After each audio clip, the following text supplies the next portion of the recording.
Ben Austin কি feel হিউজকেই মনে করিয়ে দিলেন? 2014 সালে হঠাৎ করেই ক্রিকেট বিশ্ব থমকে গিয়েছিল ফিল হিউজের দুঃসংবাদে।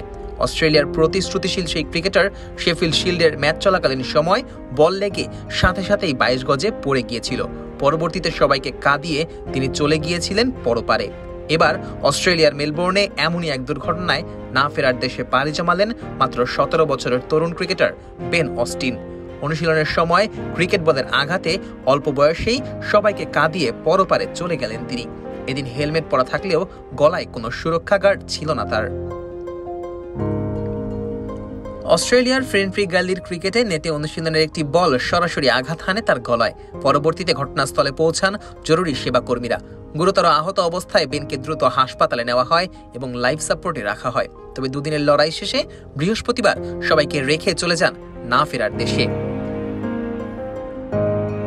বেনের বাবা জেস অস্টিন এক বিবৃতিতে বলেন, আমাদের প্রিয় বেনকে হারিয়ে আমরা সম্পূর্ণ ভেঙে পড়েছি। সে ছিল আমাদের আদরের ছেলে, কোপার আর জ্যাকের ভালোবাসার ভাই এবং আমাদের পরিবার ও বন্ধুদের জীবনে এক উজ্জ্বল আলো। তিনি আরো বলেন, এই মর্মান্তিক দুর্ঘটনা আমাদের কাছ থেকে বেনকে কেড়ে নিয়েছে, কিন্তু একটুখানি শান্তি পাই এই ভেবে যে সে সেই কাজটাই করছিল যা সে বছরের পর বছর ধরে ভালোবাসত, সঙ্গীদের সঙ্গে ক্রিকেট খেলছিল। দুর্ঘটনার সময় অপর প্রান্তে ছিলেন বেনেরই এক সতীর্থ। সেই সতীর্থের মানসিক অবস্থার কথাও উল্লেখ করেছেন বেন অস্টিনের বাবা। তার ভাষায়, এই দুর্ঘটনা আসলে দুই তরুণের জীবনের প্রভাব ফেলেছে। আমরা তার এবং তার পরিবারের প্রতিও সমান সহানুভূতিশীল। ওয়ালটন এসি এক্সচেঞ্জ অফারে এখন যে কোনো ব্র্যান্ডের পুরাতন এসি বদলে নতুন ওয়ালটন এসিতে উপভোগ করুন 25% ছাড়। Walton air conditioner, comfort without compromise.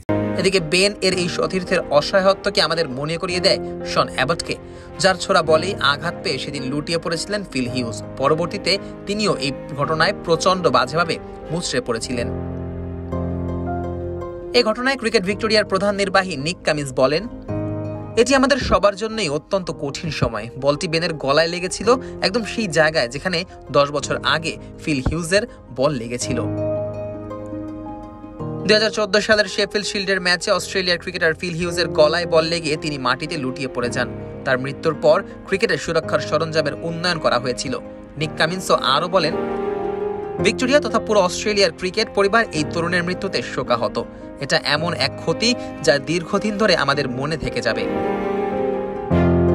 তার ভাষায়, বেন ছিল এক প্রতিভাবান ক্রিকেটার, অসাধারণ সতীর্থ এবং অনূর্ধ্ব 18 দলে পরিচিত অধিনায়ক। ক্রিকেট মাঠে সে শুধু ভালো খেলোয়াড়ই ছিল না, ছিল সবার প্রিয় মুখ। বেন খেলতেন ফ্রেন্ডলি গ্যালি ক্রিকেট ক্লাবে। ক্লাবের পক্ষ থেকে সামাজিক যোগাযোগ মাধ্যমে জানানো হয়েছে, বেন ছিল এমন এক তরুণ যে তার আনন্দ দিয়ে সবাইকে ছুঁয়ে যেত। আমরা সবাই মিলে আহ্বান জানাই, put your bats out for Benny, যেভাবে এক সময় ফিল হিউজের জন্য করা হয়েছিল। মাত্র 17 বছর বয়সে ক্রিকেট মাঠে এভাবে দুর্ঘটনার কবলে পড়ে পরপারে চলে যাওয়া বেন অস্টিনের এই করুণ পরিণতি যেন ফিরিয়ে নিয়ে আসলো ফিল হিউজের সেই দুঃসহ স্মৃতি। 22 গজের এক তরুণ প্রতিভার বিদায় যদিও এভাবে চলে যাওয়া কারোই প্রাপ্য নয়। Najmus Sakib, on field.